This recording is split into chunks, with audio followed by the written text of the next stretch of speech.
What do people think of most when they think about Christmas? It's a super traditional holiday, whether you're going religious with it, whether you're thinking about the pagan roots, or whether you're just thinking about how we make it about presents, gifts, Santa, and Christmas movies, all the things in America that bring us warm and fuzzy feelings when we think of Christmas, like ABC Family's 24 Days of Christmas movie countdown, or the stockings that we hang on the stairs or the fireplace, or the presents under the tree, or the Santa Clauses in the malls. It's the traditions that make us love this holiday so much. But as the true meanings of Christmas are kind of getting blurred, I feel like as small family units, it's still important for us to make our own traditions and make sure that we are able to bring a true meaning of Christmas that we have in our heart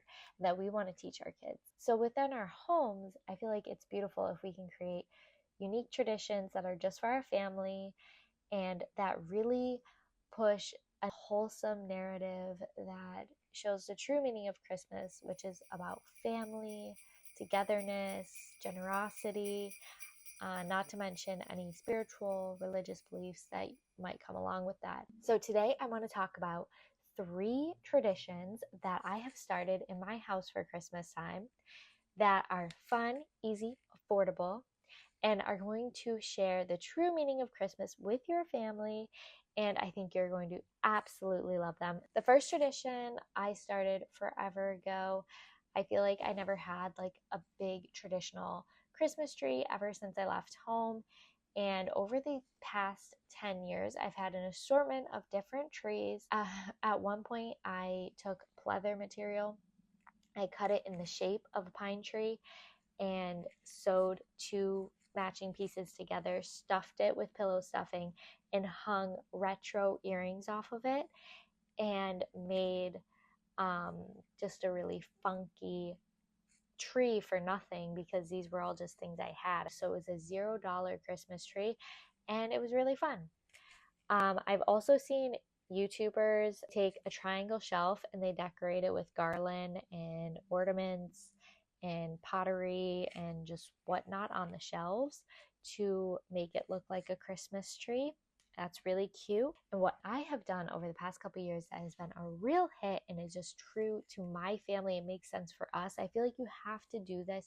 Don't copy my idea. Find things you already have that you can bring to life during the holidays and make your tree or festive object out of it, whatever it is you have. But what we did last year and again this year is we took a green dress that I wore while I was pregnant as a bridesmaid. We put it on my dress form, and then I got a star, garland, and lights. And this year I even took this Christmas buff. I put it at the neck of the dress form and put the star on top as an ode to our Survivor Day that we held on Christmas last year, which I'm not going to really get too much into Survivor Day, but that is also another idea for Christmas tradition. My family last year, instead of having just a Christmas celebration, we held a Survivor Day, which included 8 Survivor competitions based on the reality show Survivor, because so many people in my family are huge fans of it. And it was really fun. It really brought the whole family together, and it made the day less about just exchanging presents and more about being together and doing something together. We started as teams, and then throughout the day, people were eliminated. We went into individual challenges, and in the end, someone did win, and it was super fun. But back on the topic of the tree. So we make what we now lovingly refer to as our Christmas lady out of a dress form with this green bridesmaid's dress over it. It's decorated with lights, garland, the Survivor buff, a star on the top. So again, this type of Christmas tree or object costs no money, and it brings so much more joy to the family because it's unique and very unique just to your family. So it holds so much more meaning. I don't yet know what the story behind our Christmas lady is going to be. I don't know why I put it in quotes. She really is our Christmas lady. But I kind of want to build on that and like make it more of a thing for our kids going forward because we just love it. But I don't know what that would be. But right now, it's just a joyful decoration in the middle of our house. We still have a small tree that we put out, and we use that to stack our book advent next to, which is our next tradition I'm going to get to. But the Christmas lady is really the main focal point of our decorations, and I absolutely love it. Highly recommend. Find objects in your home, rather large ones, that could be a statement piece rather than going out and buying a tree if you are a new young family or if you've just moved and you don't have very much right now. Just try something a little more creative rather than just a tree in every room. Make your own tradition. The next one, a book advent. This one is not my idea. I believe I first heard of it from Zoe Sugg, who always does Vlogmas and has so many amazing holiday ideas. But I absolutely love it, and I feel like it has so many elements in it that are very positive for young kids, like promoting reading and helping them understand the holiday through specific books that you can filter through and find the ones that are right for your kids. It's a very easy thing to just add into your evening routine. It just adds a couple minutes, but it really adds a lot of joy. So for us, when after we eat dinner, we go over to the tree generally, let her select one of the books in the stack. They're all wrapped, and then she gets to open that book. Well, we help her, but she gets to go through the process opening the book. Right now, I just wrap them with brown paper, and then they have stickers on it. So there's this other element where she gets to pull all the stickers off, and then she's willing to open the book. Before she gets all of her stickers, she does not care about what's inside. And then she opens the book, and then we get to read the book. And if she's not ready to read it in that moment, we'll go give her a bath. And then we always read books after her bath. So it's a great time to either reread the book or read the book for the first time. And it's just a really good moment of togetherness and also teaching about the holiday. On top of that, it teaches them just the simple idea of opening gifts. Last year, my baby was only 6 months old and she had never really opened gifts before. And by the time we were halfway through the book advent, she was understanding that she's going to open this and there's going to be a book inside. And she was very excited. And it only made Christmas more fun because by the time we got to Christmas Day, she fully understood the idea of opening presents, and it was just a thrill. So it's a very simple thing. Now, I do want to say this could seemingly be a very expensive holiday tradition because you think you have to buy all the books. But you do not have to buy all the books all in one go. Last year, I only had about 12 books. We were very lucky. 12 is quite a lot for your first year doing this. But I had so many because I just used any wintry books we had. So if it was about snow, Hanukkah, even I had one of those books. Even though we aren't Jewish, it's great to read about all cultures. And then, yeah, a lot of them were just about snow or snowmen. And then there was a few about Christmas itself. And basically, it was just an assortment of books that added up to 12 books that I ended up rewrapping. I didn't rewrap all the books after we opened them all. What I did was, if she really liked a book, I would wrap it right away again, put it back in the stack. So that some books she opened a bunch of times, but it's because she really, really liked those ones. There's other ones that were just too advanced for her. She was only 6 months old. So some of them she would open, she wouldn't be that interested in them. So we'd bring back one of the ones that she really liked, a really simple board book. And so that's a great way to do it.